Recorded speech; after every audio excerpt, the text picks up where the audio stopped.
আল্লাহ সাক্ষী, আপনাদের ঋণ পরিশোধ করার কোন শক্তি আমাদের নাই। আমরা চিরজীবনের জন্য আপনাদের কাছে কৃতজ্ঞ। মহান রবের কাছে, প্রভুর কাছে দোয়া করি, এই জগতে আপনারা এই মজলুমদেরকে যেভাবে আশ্রয় দিয়েছেন, আল্লাহ যেন তার জান্নাতের কুলে আপনাদেরকে আশ্রয় দেন। এই যাত্রাপথে বাংলাদেশ জামাতে ইসলামী আপনাদের দোয়া ভালোবাসা পেয়েছে, সমর্থন পেয়েছে, এবং বিশেষ করে 36 জুলাইয়ের পর একটা মজলুম সংগঠনকে যেভাবে আপনারা কুলে তুলে নিয়েছেন, বুকে তুলে নিয়েছেন, হাত বাড়িয়ে দিয়েছেন, আমরা সিম্পলি আপনাদের কাছে চিরজীবনের জন্য ঋণী। প্রিয় দেশবাসী, আমাদের এমন একটা সময় ছিল আমরা আমাদের কোনো ঠিকানা খুঁজে পেতাম না। সেই সময়টা আপনারা আমাদেরকে আশ্রয় দিয়েছেন। আমাকে একবার রিমান্ডে জিজ্ঞেস করা হলো যে আপনার সর্বশেষ অ্যাড্রেসটা কি একটু বলবেন। আমি বললাম কোনটা বলবো?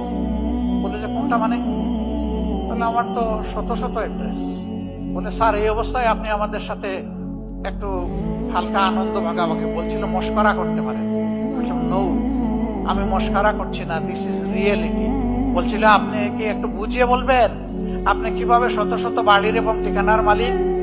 আমি বলেছিলাম যে এই যে আপনাদেরকে ডিউটি দেওয়া হয়েছে, আমাদের পিছনে লাগিয়ে দেওয়া হয়েছে, এই কারণে কোনো বাড়িতে 1 রাত 2 রাত 1 সপ্তাহ 2 সপ্তাহ 1 মাস এইরকম করেই আমাদের গত 15 বছর কেটেছে।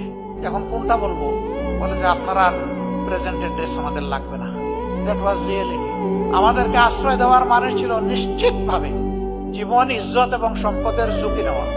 আমাদেরকে ধরতে গিয়ে আশ্রয়দাতাকে ধরেছে, আমাদেরকে ছেড়ে দিয়েছে, কিন্তু ঝাল মিটিয়েছে আশ্রয়দাতার উপর।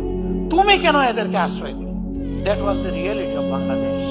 এই সময় আমাদেরকে যারা আশ্রয় দিয়েছেন, আমাদের দিকে হাত বাড়িয়ে দিয়েছেন, সান্ত্বনা দিয়েছেন, সাহস জুগিয়েছেন, দোয়া করেছেন, আল্লাহ সাক্ষী, আপনাদের ঋণ পরিশোধ করার কোন শক্তি আমাদের নাই। আমরা চিরজীবনের জন্য আপনাদের কাছে কৃতজ্ঞ।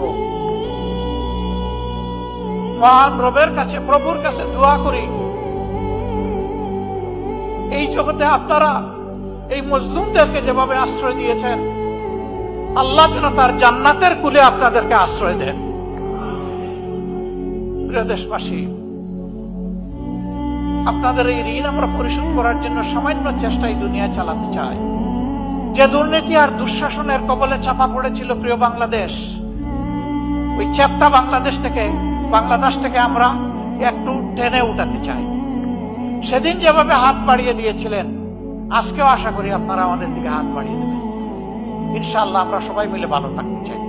আমাদের সন্তানদেরকে, আগামীর প্রজন্মকে কথা দিতে চাই, ছেলে হোক মেয়ে হোক, সবার প্রতি আমাদের একই কমিটমেন্ট।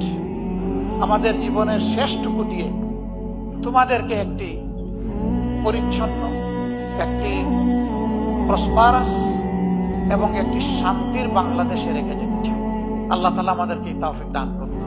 আমরা ইতিমধ্যেই ঘোষণা করেছি, রাষ্ট্রের বৈধ সকল সুযোগও যদি জনগণের ভালোবাসায় আল্লাহ তাআলা আমাদেরকে এদেশের সেবার দায়িত্ব দেন, বৈধ সকল সুযোগও আমরা গ্রহণ করব না। যা না করলেই নয়, শুধু এইটাই আমরা গ্রহণ করব। আমরা চেষ্টা করব ওগুলা গ্রহণ না করেও পারি। আমরা রাজনীতিকে পেশা হিসেবে গ্রহণ করি নাই, এই রাজনীতিকে আমরা কর্তব্য হিসেবে গ্রহণ করেছি। নেশা শব্দটা শুনতে খারাপ লাগে। নেশা মানে কোনো দিকে একেবারে সম্পূর্ণভাবে ঝুঁকে পড়া। ওই অর্থে যদি বলেন, তাহলে রাজনীতি আমাদের পেশা নয়, রাজনীতি আমাদের ঝুঁকে পড়া। এবং আমরা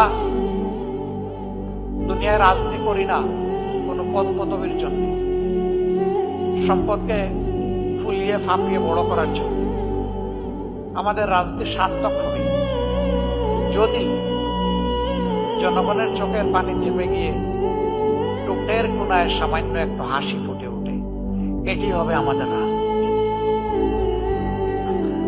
আপনারা দোয়া করবেন।